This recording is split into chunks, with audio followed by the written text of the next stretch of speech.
আজকের এই গল্পটা ব্যান্ডন নামের একটা ছেলের, যে কিনা শরীরচর্চা আর দুষ্টু ভিডিওতে অ্যাডিক্টেড। যদিও সে কর্পোরেট অফিসে জব করে, তবে সকাল থেকে সন্ধ্যা তার মাথায় একটা চিন্তায় ঘুরপাক খেতে থাকে। যদি সে কারোর সাথে শরীরচর্চা না করতে পারে, তখন সে হাতের ব্যায়ামই করতে শুরু করে। আর এইসব সে কয়েক বছর ধরে করে আসছে। যদিও শুরুর দিকে এই সমস্ত কাজ বাসায় করতো, কিন্তু এখন সে অফিসেও করতে শুরু করেছে। কাজ করার সময় অ্যাডাল্ট ভিডিও দেখতো আর বাথরুমে গিয়ে হাতের ব্যায়াম করতো। এছাড়াও অফিসে যেসব সুন্দরী মেয়েরা কাজ করতো, তাদেরকে সে খারাপ নজরে দেখতো। কিন্তু একদিন তারই কাজিন হঠাৎ করে তার ফ্ল্যাটে চলে আসে। সে আসার পর ব্যান্ডনের সাথে এমন কিছু হয় যেটার জন্য সে মোটেও প্রস্তুত ছিল না।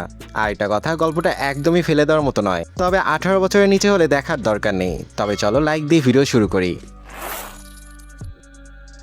তো একদিন ব্যান্ডন মেট্রো করে অফিস যাচ্ছিল। তার ঠিক সামনে সিটে একটা সুন্দরী মেয়ে বসা ছিল। মেয়েটিকে দেখে ব্যান্ডন রকেটে বসে তারা দেখানোর ইঙ্গিত দেয়। এতে করে মেয়েটি কিছু সময় পর বুঝে যায় ব্যান্ডনের মতলব ভালো না। তাই যখন তার স্টপ চলে আসে, তখনই দ্রুত করে সে নেমে যায়। ব্যান্ডনও মেট্রো থেকে নেমে মেয়েটির পিছু করতে শুরু করে, কিন্তু ভিড়ের মধ্যে মেয়েটি হারিয়ে যায়। তাই সে আর মেয়েটিকে খুঁজে পায় না। অফিসে ব্যান্ডনের বসের নাম হলো ডেভিড। যদিও সে তার বস ছিল, কিন্তু তার সাথে ব্যান্ডনের সম্পর্ক বন্ধুসুলভ ছিল। অফিস শেষ করে দুজন আরও কিছু বন্ধুর সাথে নাইট ক্লাবে যায়, যেখানে ডেভিড একটা মেয়ের সাথে ফ্লার্ট করতে শুরু করে। কিন্তু মেয়েটার ডেভিডকে মোটেও পছন্দ হয় না, বরং ব্যান্ডনকে পছন্দ হয়। তা তো হবে, এই জন্য ভালো ছেলেরা এখনো সিঙ্গেল। তো যাই হোক, ব্যান্ডনের নজর খারাপ থাকলেও কথা বলে মানুষের মন জয় করা তার কাছে এক হাতের ব্যাপার ছিল। এজন্য মেয়েরা প্রথম দর্শনেই তাকে পছন্দ করত। ক্লাব থেকে বের হবার পর সেই মেয়েটিকে ব্যান্ডন লিফট দেয় আর একটা ফাঁকা জায়গায় নিয়ে যায়। এরপর সেখানে দুজন টি-20 ম্যাচ খেলতে শুরু করে। এরপর যখন সে অ্যাপার্টমেন্টে ফিরে আসে, তখন দেখে তার অ্যাপার্টমেন্টের দরজা খোলা। বোঝা যায় নিশ্চিত বাসায় চোর ঢুকেছে। তাই ব্যাডমিন্টন হাতে নিয়ে নেয় চোরকে মারার জন্য। এরপর আস্তে আস্তে এগিয়ে গেলে দেখে তার কাজিন মানে ছোট বোন সিসিলিয়া এসেছে। সিসিলিয়ার ব্যাপারে যদি বলি, সে লস অ্যাঞ্জেলেসের একজন সিঙ্গার। সে তার বয়ফ্রেন্ডের সাথে নিউ ইয়র্কে শিফট হতে চেয়েছিল, কিন্তু তার আগে বয়ফ্রেন্ডের সাথে ব্রেকআপ হয়ে যায়। আর এই জন্য তার কাছে মাথা গোজার মতো ঠাঁই ছিল না। তাই হুট করে ব্যান্ডনের বাসায় চলে এসেছে। সে ব্যান্ডনকে রিকোয়েস্ট করে বলে, আমি কয়েকটা দিন এখানে থাকি, তোমার একদমই প্রবলেম হবে না, আমি সোফায় শুয়ে যাব। কিন্তু ব্যান্ডনের তো অন্য সমস্যা ছিল। সিসিলিয়া যদি বাসায় থাকে, তবে তো সে মেয়েদের বাসায় আনতে পারবে না। আর সে তো এই ব্যাপারে খুবই সিরিয়াস ছিল। যেমনটা আমাদের ভাত না খেলেও দিন চলে যাবে, কিন্তু ব্যান্ডনের প্রতিদিন কয়েকবার শরীরচর্চা না করলে তোর ঘুম হবে না। কিন্তু সিসিলিয়া যেহেতু অনেক রিকোয়েস্ট করে বলে, তাই না চাইতেও তাকে রাজি হতে হয়। এতে করে সিসিলি তো অনেক খুশি হয়ে যায়। পরের দিন সিসিলির নিউ ইয়র্কের একটা ক্লাবে গান গাওয়ার কথা ছিল, তাই ব্যান্ডনকে ইনভাইট করে যেন সে তার গান একবার জন্য শুনতে আসে। তাই অফিস শেষ করে সিসিলিকে নিয়ে সেই ক্লাবে পৌঁছে যায়। সেখানে গিয়ে সিসিলি গান গাওয়া শুরু করে। তার গান শুনে ব্যান্ডন অনেক ইমোশনাল হয়ে যায়। গান শেষ হবার পর সেখানে থাকা সমস্ত লোকজন সিসিলির প্রশংসা করতে শুরু করে। এরপর ব্যান্ডন আর সিসিলি ডেভিডের সাথে আড্ডা দিতে শুরু করে। তিনজনই ড্রিঙ্কস করে নিজেদের লাইফ নিয়ে কথা বলছিল। আর এরই মধ্যে ডেভিড সিসিলির সাথে ফ্লার্ট করতে শুরু করে, যেটা ব্যান্ডনের তেমন একটা ভালো লাগে না। এরপর ক্লাব থেকে বেরিয়ে তিনজনই ব্যান্ডনের অ্যাপার্টমেন্টে যায়। ডেভিড আর সিসিলি ব্যান্ডনকে কিছু না বলে তার রুমে গিয়ে শরীরচর্চা শুরু করে দেয়। ব্যান্ডন বাহির থেকে সমস্ত শব্দই শুনতে পাচ্ছিল। তার প্রচণ্ড রাগও পাচ্ছিল, কিন্তু এখানে তো কিছু করারই ছিল না, কেননা ডেভিড তো তার বস। এজন্য সে বাহিরে এই রাতের বেলা জগিং করতে চলে যায়। বাসায় আসার পর দেখে ডেভিড আর সিসিলি সেখানে নেই, তাই বিছানা গুছিয়ে শুয়ে পড়ে। এরপর সিসিলি যখন বাসায় চলে আসে, কিছু না বলে তার পাশে শুয়ে পড়ে। এতে করে ব্যান্ডন তো অনেক রেগে যায় আর ধমক দিয়ে বাইরে বের করে দেয়। পরের দিন ব্যান্ডন তার একটা কলিগ মরিয়মের সাথে ফ্লার্ট করতে শুরু করে। আর মরিয়মও আগে থেকেই ব্যান্ডনকে পছন্দ করত, তাই সে গলে গলে তার উপর পড়ছিল।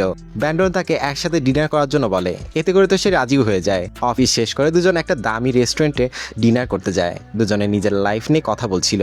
জানা যায় মরিয়মের সদ্য ডিভোর্স হয়েছে। যদিও এইসবে ব্যান্ডনের কিছু আসে যায় না, তার তো একটা চাহিদাই ছিল, তাই চুপচাপ মরিয়মের কথা শুনে চলেছিল। এরপর ডিনার শেষ করে গল্প করতে করতে দুজন যে যার বাসায় ফিরে আসে। আর বাসায় ফিরে ব্যান্ডন কুল কিনারা না পেয়ে আর বাথরুমে হাতের ব্যায়াম করতে শুরু করে। হঠাৎ সিসিলি সেখানে চলে আসে আর এসব করতে দেখে ফেলে। লজ্জায় সে বাহিরে চলে আসে আর বাহিরে ব্যান্ডনের ল্যাপটপ দেখতে পায়, যেখানে একটা মেয়ের জন্মদিনের পোশাক পরে পারফর্ম করছিল। ব্যান্ডন এসে ল্যাপটপ বন্ধ করে দেয় আর বলে, আমি এসবের কোনো অধিকার তোমাকে দেই নাই। এছাড়াও অনেক উল্টাপাল্টা কথা সিসিলিয়াকে শুনিয়ে দেয়। সিসিলিয়া অনেক ক্ষমা চায়, কিন্তু তবুও ব্যান্ডন তার উপর অনেক চিল্লাপাল্লা করে। তাই আপসেট হয়ে সিসিলি বাইরে চলে যায়। এরপর ব্যান্ডন ল্যাপটপের সাথে সাথে সমস্ত সিডি, ম্যাগাজিন, খেলনা পলিব্যাগে ভরে ডাস্টবিনে ফেলে দিয়ে আসে। পরের দিন অফিসে ব্যান্ডন সোজা মরিয়মের ঠোঁটে লিপস্টিক লাগিয়ে দেয়। আসলে সে একা একা পারছিল না তো, এই জন্য। এরপর দুজনে একটা হোটেলে যায়, যেখানে গিয়ে মরিয়মের অগোচরে ব্যান্ডন ড্রাগস নেয়। এরপর দুজনে ইন্টিমেট হতে শুরু করে, কিন্তু অতিরিক্ত ড্রাগস নেওয়ার কারণে সে মরিয়মকে খুশি করতে পারে না। তাই হতাশ হয়ে সেখান থেকে ফিরে আসে। ড্রাগসের ঘোর কেটে যাওয়ার পর সে একটা প্রস্টিটিউটকে বাসায় ডেকে আনে। এরপর সে হ্যাপি হয়। এরপর যখন সোফায় বসে টিভি দেখছিল তখন সিসিলি আসে আর বলে, আমি কতবার কল দিয়েছি, ধরনি কেন?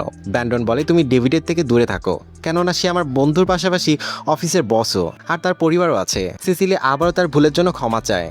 এরপরই ব্যান্ডন একটা কঠিন কথা বলে যে তুমি কালকেই এই বাসা থেকে চলে যাবে। কই যাবে, কি করবে, এসব আমার দেখার বিষয় না। সিসিলি বলে, তুমি আমার ভাই, আমরা একটা পরিবার, আমাদের একে অপরের পাশে থাকা উচিত। ব্যান্ডন খেপে বলে, তুমি কবে আমাকে দেখে রেখেছো? তোমার কাছে না আছে বাড়ি, না আছে থাকার জায়গা, এছাড়াও তোমার চাকরিও নেই। আমার সব কিছু আছে বলে তুমি আমার মাথায় কাঁঠাল ভেঙে খাবে? তুমি আমার মাথায় একটা বোঝা, যেটা আমি সহ্য করতে পারছি না। এই বলে রুম থেকে বেরিয়ে পড়ে আর একটা বারে যায়, যেখানে গিয়ে একটা মেয়ের সাথে পরিচয় হয়। ব্যান্ডন মেয়েটিকে আকাশ তারা মাটির গল্প শুনে খারাপ কথা বলতে শুরু করে আর তার বাসায় যেতে বলে। তখনই সেখানে মেয়েটির বয়ফ্রেন্ড চলে আসে, কিন্তু ব্যান্ডন একটা সাইকোর মতো আচরণ করে আর মেয়েটির বয়ফ্রেন্ডকে বলে, আমি তোমার গার্লফ্রেন্ডের সাথে অনেক খারাপ কাজ করতে চলেছি। এটা শুনে সে ব্যান্ডনকে অনেক মারধর করে। মার খাবার পর ব্যান্ডন আরেকটা ক্লাবে ঢোকার চেষ্টা করে, কিন্তু গার্ড তাকে ঢুকতে দেয় না। রাস্তার অপোজিট সাইডে গে ক্লাব ছিল, যেখানে সে চলে যায়। সে এতটাই পাগল হয়ে গিয়েছিল যে সে কি করবে বুঝতে পারছিল না, তাই একটা ছেলের সাথে শরীরচর্চা কাজ সেরে ফেলে। ক্লাব থেকে বের হওয়ার পর দেখে সিসিলি তাকে অনেকবার কল মেসেজ দিয়েছে। সে বারবার বলছে সে যেন তার কল রিসিভ করে, কিন্তু এসব শোনার পরও সে সিসিলির কল রিসিভ করে না। এরপর ব্যান্ডন একটা চিপ হোটেলে যায় আর সেখানে গিয়ে অনেকগুলা মেয়ের সাথে একসাথে তারা দেখে। সকালবেলা ব্যান্ডন যখন মেট্রো করে বাসায় যাচ্ছিল তখন হঠাৎ ট্রেন থামিয়ে দেয়, কেননা আগের বগিতে একটা মেয়ে সুইসাইড করে ফেলেছিল। এটা শুনে ব্যান্ডনের হোশ ফিরে আসে আর দৌড়ে বাসার দিকে যেতে শুরু করে। রাস্তায় বারবার সিসিলিকে কল দিচ্ছিল, কিন্তু সিসিলি কল রিসিভ করছিল না। ঘরে এসে দেখে সিসিলি ডিপ্রেশন থেকে হাত কেটে ফেলেছে। এটা দেখে ব্যান্ডন অনেকটা ঘাবড়ে যায় আর দ্রুত হসপিটালে ভর্তি করে। চিকিৎসা নেবার পর সিসিলি কিছুটা সুস্থ হয়। ব্যান্ডন সিসিলির কাছে ক্ষমা চায় আর এক জায়গায় গিয়ে অনেক কান্নাকাটি শুরু করে, কেননা সে বুঝতে পেরেছে সে যা করেছে এটা তার মোটেও করা উচিত হয়নি। পরিবারের প্রতি তার একটু দায়িত্বশীল হওয়া উচিত ছিল।